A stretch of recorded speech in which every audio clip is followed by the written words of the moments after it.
School থেকে আসার পর যখন আমি ভীষণ ক্লান্ত থাকি, শরীরে একটু এনার্জি থাকে না, তখন আমি এই ডেজার্টটি বানিয়ে খাই। বানানো যেমন সহজ, ঝটপটে এবং হাতের কাছে সবার এই উপকরণগুলো থাকে। আমরা তো সবাই ঘরে কম বেশি দুধ রাখি, দুধ আর কিছু সাবুদানা আর আপনার ঘরে যে কোনো রকমের ফল থাকলেই হবে, সেগুলো অ্যাড করে আপনি বানিয়ে নিতে পারেন ভীষণ এনার্জি দেয়া এই ডেজার্টটি।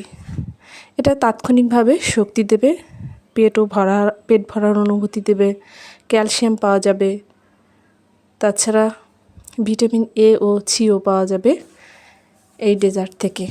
কারণ আমি এখানে আম ব্যবহার করেছি, আমে রয়েছে প্রচুর পরিমাণে ভিটামিন এ ও সি, এবং আমি কলা ব্যবহার করেছি, কলায় রয়েছে পটাশিয়াম, এবং কিশমিশ আমাদের খুব দ্রুত এনার্জি দেয়, এটায় রয়েছে প্রচুর আয়রন।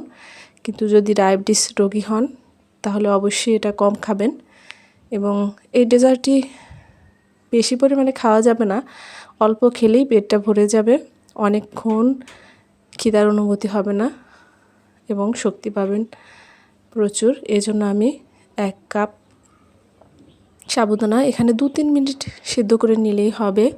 মাত্র 10 মিনিটে আপনার এই ডেজার্টটি তৈরি হয়ে যাবে।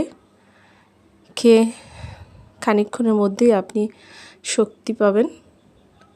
এজন্য আমি আম কেটে নিয়েছি এবং 2টো সাগর কলা ও কয়েকটা কিশমিশ দিয়ে দিচ্ছি। এর সাথে অ্যাড করে দিচ্ছি সেদ্ধ করে রাখা আগে থেকে আমার সাবুদানা। এখানে আমি সবটা ব্যবহার করব না বা এতটা লাগবে না, তাও যতটুকু বানিয়েছি আমরা পরিবারের সবাই খেতে পারবো।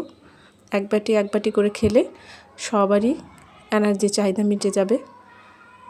গরম দুধ ঠান্ডা করে নিয়ে আমি এর সাথে দিয়ে দিয়েছি। যদি আপনারা বাচ্চাদের দেন তাহলে এর সাথে 1 চামচ চিনি বা মধু দিয়ে দিতে পারেন,